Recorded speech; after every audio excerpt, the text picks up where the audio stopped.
दिसंबर की काली रात पहला हिस्सा। वापसी। दिसंबर की वो रात बड़ी काली थी। हवा में बर्फ के जर्रे तैर रहे थे और चांद ऊँट के घने बादल। मैं कहीं गुम था। राविल पिंडी की तनहा सड़क पर अपनी पुरानी कार चलाता हुआ अपने आबाई घर की तरफ जा रहा था।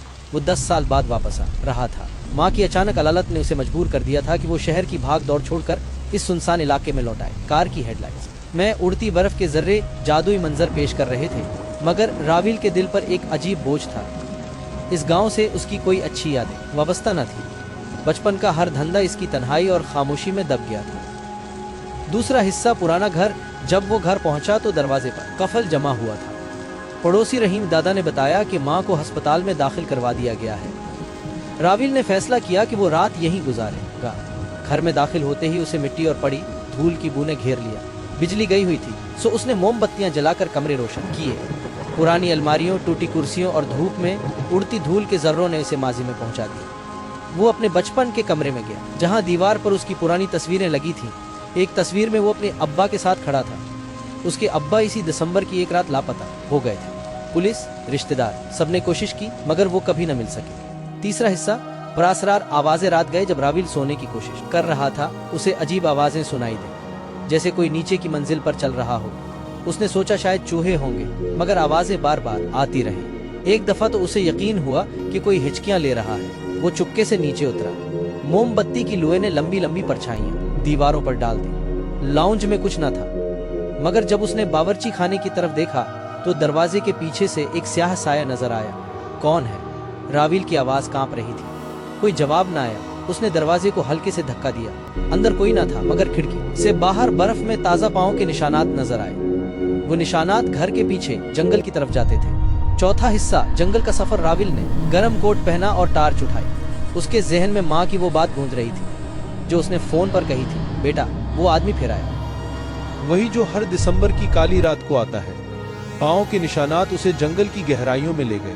दरख्तों की शाखें हड्डियों की तरह कड़कड़ा रही थी। टार्च की रोशनी में बर्फानी झाड़ियां अजीब शक्लों में बदलती नजर आती थी।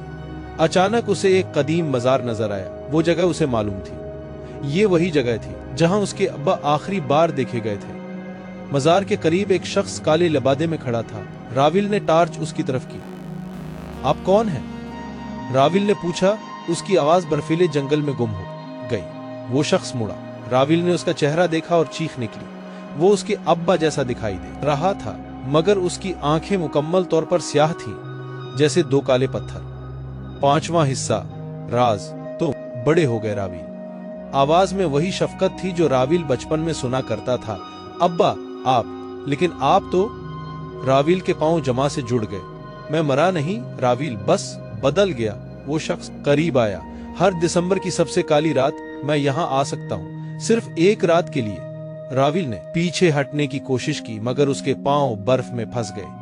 तुम्हारी माँ ने तुम्हें कभी नहीं बताया कि हमारे खानदान पर एक बद्दुआ है। हर नस्ल से एक शख्स को चुन लिया जाता है। वो दिसंबर की एक रात गायब हो जाता है और फिर हर साल उसी रात वापस आता है। राविल का दिमाग तेजी से काम कर रहा था। तो आपने चुना था? नहीं, बदकिस्मती से तुम्हारे दादा ने अपनी जान बचाने के लिए मेरी कुर्बानी दे दी, मगर अब मेरी बारी खत्म हो रही है। अगली रात से ये तुम्हारी बारी होगी। छठा हिस्सा। फरार। राविल ने दौड़ना शुरू किया।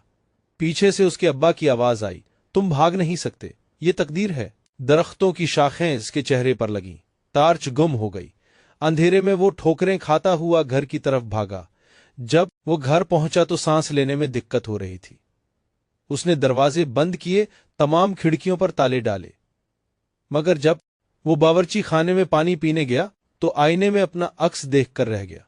उसकी आंखों के गिर्द स्याह हल्के पड़ रहे थे और उनकी गहराई में वही कालापन जगमगा रहा था जो उसने अपने अब्बा की आंखों में देखा था।